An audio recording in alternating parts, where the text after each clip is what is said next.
Yan mga boss, good morning, good morning. Welcome back to my channel. Update natin tong ating ginagawa dito sa Cebu. Yan. Ito po yung ating ginawa kahapon. Yan po, nag-framing tayo ng ating pagkakabitan ng hardiplex. Yan. Nagpe-prepare na po tayo para makapagtakip na po tayo ng ating hardiplex para mapinis na po natin tong area na to. Ayan, tapos na rin, halos tapos na rin yung mga palitada natin dito. Magkakanto na lang po tayo dyan sa poste. Yan, yung silaw. Yan, ito po, kakantuhan na lang natin itong mga poste nya.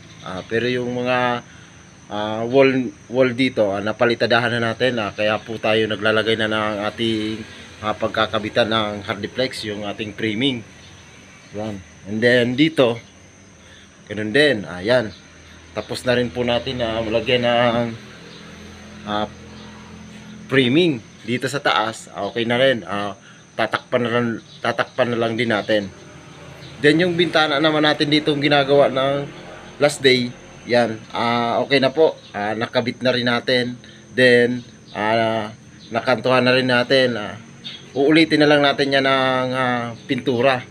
Ipa-primer natin siya ng black ulit para final na, tapos pwede nang makabitan ng salamin kasi anytime baka dumating yung magkakabit ng salamin, malagyan na nila. Tapos dito naman sa part na to, mayroon tayong nilagay ditong box. Yan po, paglalagyan natin yan ng exhaust, yung butas na yan, dyan natin kasi dito kitchen to, itong part na to, para yung lalabas lang dyan. Yan. Tapos dito naman, yan, ito po yung medyo madilim. Ito yung kinabit natin ng frame ng bintana dito, pagkakabitan ng awning. Yan. Okay. Tapos ito namang frame na tong ginawa natin. Ito po yung frame ng para sa pinto. Yan. Glass po yung ang ilalagay dyan. Frame lang ang ginawa natin. Then dito, ito naman yung ano nya, yung hamba 2x2 rin. Dito natin yan ikakabit.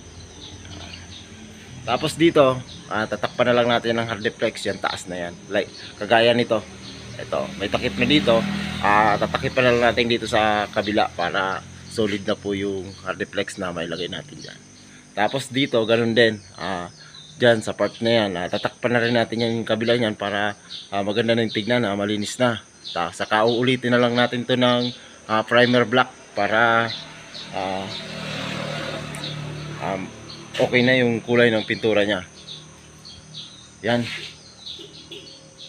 Ayun mga boss, yan muna ang kunting update natin dito sa ating ginagawa dito sa Cebu.